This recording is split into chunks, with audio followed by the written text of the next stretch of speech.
Alors, frères et sœurs, nous sommes dans la joie pour dire merci à notre Père. Tout ce qu'il fait là, car cela est merveilleux. Alors, nous allons voir aujourd'hui comment est-ce que nous devrons nous comporter face aux critiques, face aux reproches d'un ami ou d'un ennemi, un adversaire. Alors, si tu as un ami qui te fait des reproches, comment est-ce que tu dois réagir? Et si tu as un ennemi, quelqu'un qui ne s'entend pas avec toi, alors comment est-ce que tu dois réagir? Alors tout d'abord, la première des choses, c'est de savoir faire la différence entre un ami et un ennemi. Alors un ami, c'est celui sur qui l'on peut compter dans des moments difficiles. C'est celui qui est avec toi quand ça ne va pas et même quand ça va. Alors un ennemi, il peut être avec toi quand ça va. Et quand ça ne va pas, cela fait sa joie, sa réjouissance. Alors si toi, tu ne connais pas ça, la première différence, c'est lorsque tu es dans des difficultés, lorsque les problèmes surgissent et que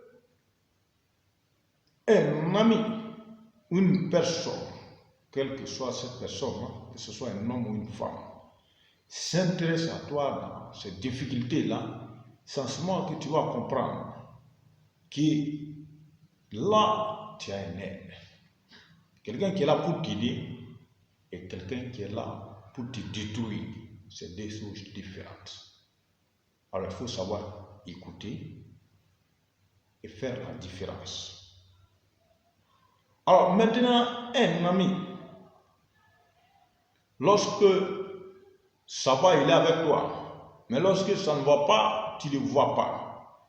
Alors, il n'est pas un ami. C'est un profiteur.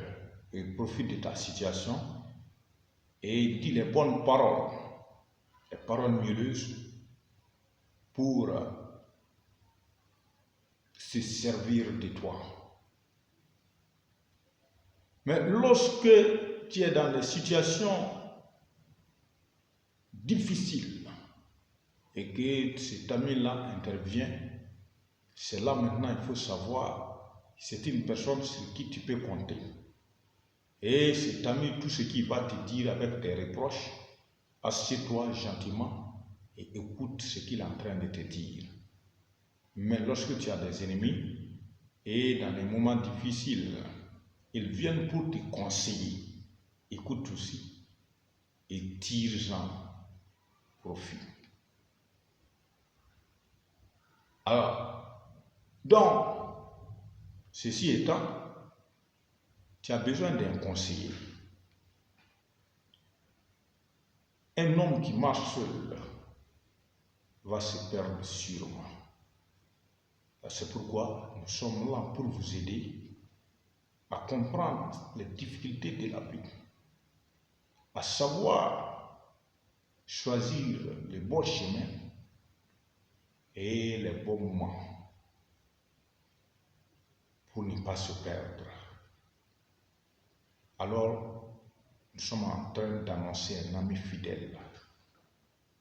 L'ami fidèle, c'est Jésus, le Seigneur Jésus.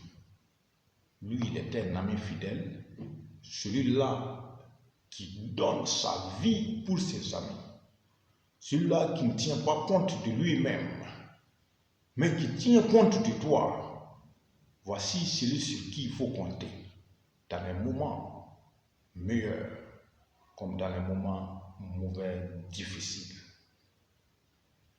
Y a-t-il un grand amour plus que celui-là qui donne sa vie à ses amis? Alors réjouis-toi. Dans ce monde-là, tu vas chercher, tu verras toutes sortes de personnalités. Mais celui sur qui il faut compter dans les moments difficiles, un jour ils vont t'acclamer, au jour de ton succès, au jour du bonheur, ils seront avec toi. Ce n'est pas parce que tu es dans le bonheur, ce n'est pas parce que tout est rose sur toi, mais parce qu'ils veulent profiter. C'est parce qu'ils veulent ta place. Alors lorsque tu ne comprends pas cela, tu vas te donner à eux. Alors tu vas t'emporter sans mesure. Et cela va t'amener à un débordement sans équivoque. C'est ce qui arrive avec nos politiciens, nos autorités, ceux qui sont élevés. Alors lorsqu'ils sont devant la masse, la popularité est là, leur côte crève. Et ainsi ils font ce que le peuple demande. Alors erreur, faites attention.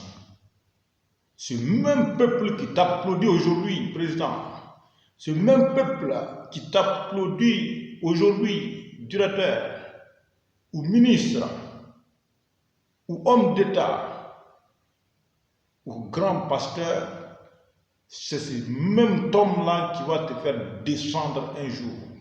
Ce même homme-là a applaudi pour te faire monter dans le nu. Il va applaudir pour te faire descendre dans la géhenne. Il va applaudir lorsqu'il va te voir gémir, lorsqu'il va te voir râler, souffrir à terre. Alors comment est-ce que tu vas te comporter face à cette génération perverse? Alors sache qu'il y a un ami, celui-là qui a ôté sa vie, celui-là qui a renié sa vie pour te sauver, comme un garde-corps qui sauve son président. Alors tu n'auras pas un salaire pour lui donner. Sa vie vaut mieux que pour toi. Alors de retour, sache que toi aussi tu dois te donner à lui. Alors donc, nous allons voir ensemble comment est-ce que les hommes populaires réagissent face aux critiques et comment toi aussi tu dois réagir face aux critiques. Alors il y avait un homme, un grand roi qui s'appelle Hérode, au temps de Jésus, dans la Galilée. Alors qui avait pris la femme de son frère et qui n'était pas permis. Alors le prophète Jean-Baptiste va lui reprocher cela. Et cela va lui faire mal. Il est dans le péché.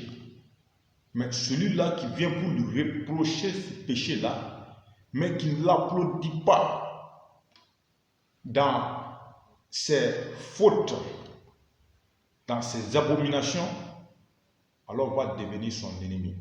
Parce que tout simplement, ce que son cœur veut là, lui là, il n'est pas en train de dire ça. Ce qu'il veut entendre, il n'est pas en train de dire ça. Alors que celui-là qui est ton ami et qui ne te dit pas ce qui est mauvais en toi là, n'est pas ton ennemi, n'est pas ton ami, mais ton ennemi. Alors mieux vaut vivre avec un ennemi qui te dit la vérité qu'un ami qui te cache la vérité. Ça fait mal. Mais nous acceptons cela. Nous aimons qu'on nous applaudisse au coin de la rue. Alors que nous savons pertinemment que ce que nous sommes en train de faire là, que ce n'est pas bon. Que ce que nous sommes en train de dire, que c'est contraire, c'est des mensonges. Mais celui-là qui vient pour te révéler que ce que tu as dit là, c'est des mensonges, celui-là devient ton ennemi et tu fais tout pour le clouer. Alors sache que ton tour viendra, toi aussi tu vas être cloué. Car il y a un seul qui est juste. Et celui-là, tu es redevable à lui. Ta vie est dans sa main. Avant que tu ne naisses, il te connaissait. Tous tes jours étaient tracés. Et après, tout est tracé, tout est connu de lui. Rien n'est caché devant sa face. C'est pourquoi, reviens de tes mauvaises actions. Reviens de ton injustice. Regarde tout comme vanité. La popularité est une vanité. Tout homme, toute femme, je te le dis, cherche leur propre gloire. Et alors fais attention. Celui-là qui est à côté de toi peut être ton objet de trahison, de défaite.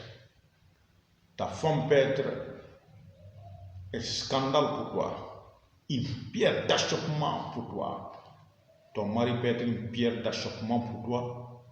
Tes enfants peuvent être une pierre d'achoppement pour toi. Alors sur qui tu vas compter?